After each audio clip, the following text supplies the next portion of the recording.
My Lords, can I begin by saying what a pleasure it is to follow on from Lord Best, from whose wisdom and experience I've personally gained such a lot, and I'm grateful for your contribution today. I should begin by declaring my interest as the Church of England's lead bishop for housing, and also being in clergy-tied housing myself. My own retirement house is currently let to a long-term tenant. My starting place is that good homes are the building blocks of strong communities. Bad homes threaten mental and physical well-being, hinder personal and economic development, and compromise safety. Everyone needs a good home so that we have a good society where people can flourish. My Lords, as others have already said, there is much to welcome in this bill. Private renting is the most insecure and expensive tenure, and it requires significant reform. I'm pleased that the Decent Homes Standard will be applied to the private rented sector for the first time.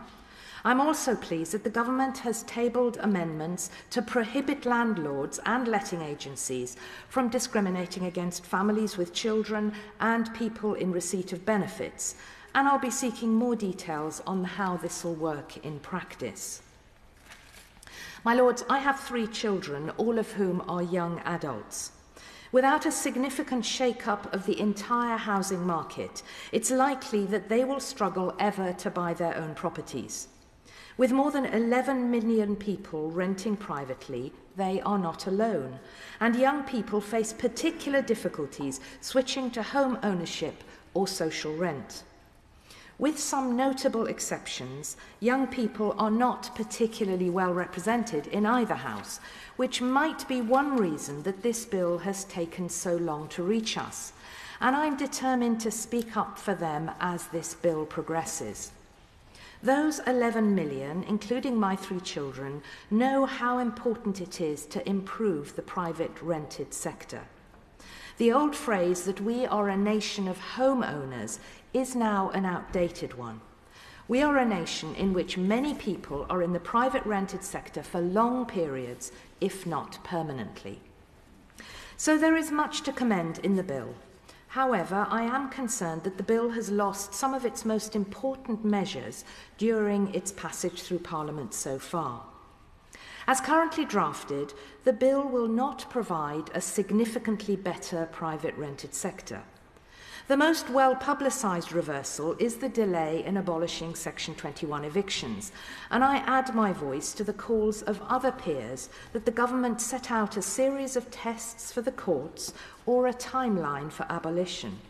Without this, I fear this reform will be delayed indefinitely.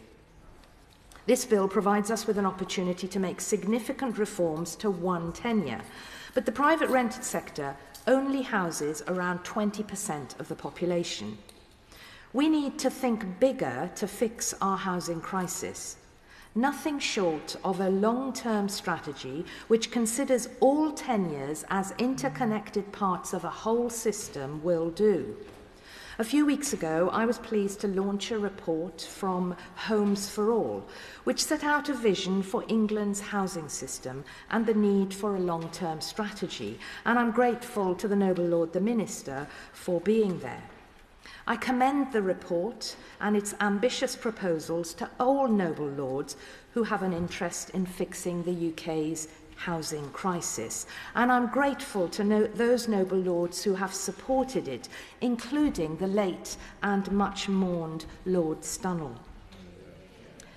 A vision for better housing which delivers for everyone requires a set of values which we can all support.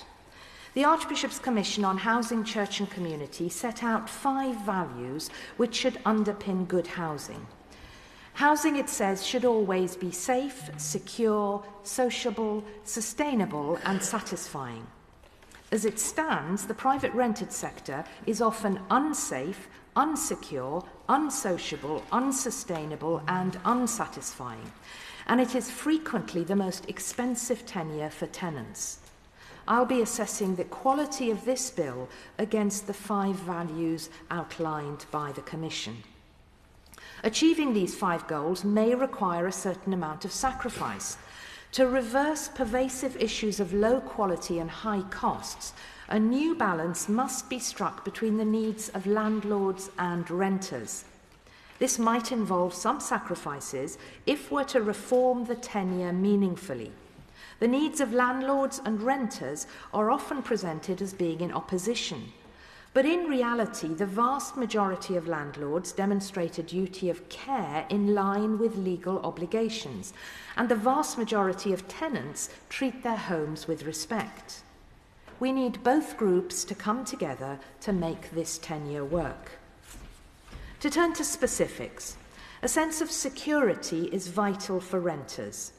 I'd like to see the notice period for tenants extended from 2 months to 4 months, which would provide more time for tenants to find a new home or for local authorities to offer homelessness prevention support.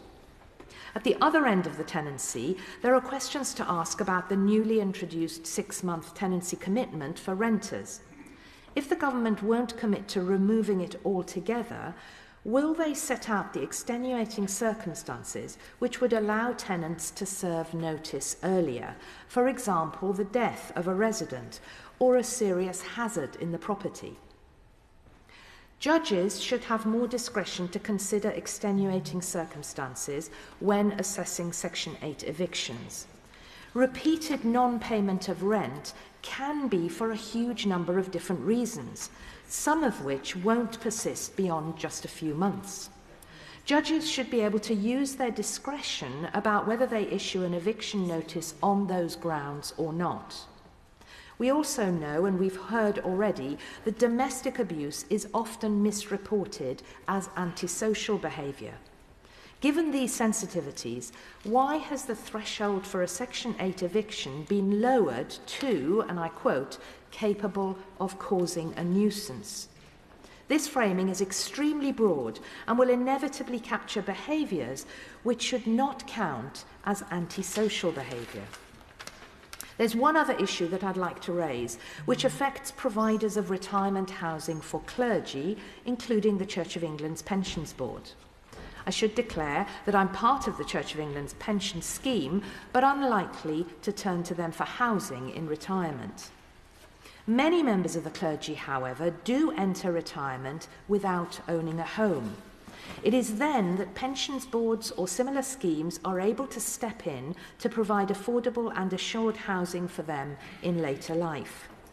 Some changes will be needed to this bill to ensure that the Church's model of provision is still financially viable, and I've set out these in a little more detail in a letter to the Minister, and I look forward to corresponding further on the matter. Finally, my Lords, this bill presents us with the first opportunity in a generation to make our most expensive and insecure housing tenure fit for purpose. Are we going to take the opportunity, or will we squander it? I hope that both this House and the other place will work constructively to pass legislation which protects renters, reassures landlords, and ensures that everyone has access to good housing, which is safe, secure, sociable, sustainable, and satisfying.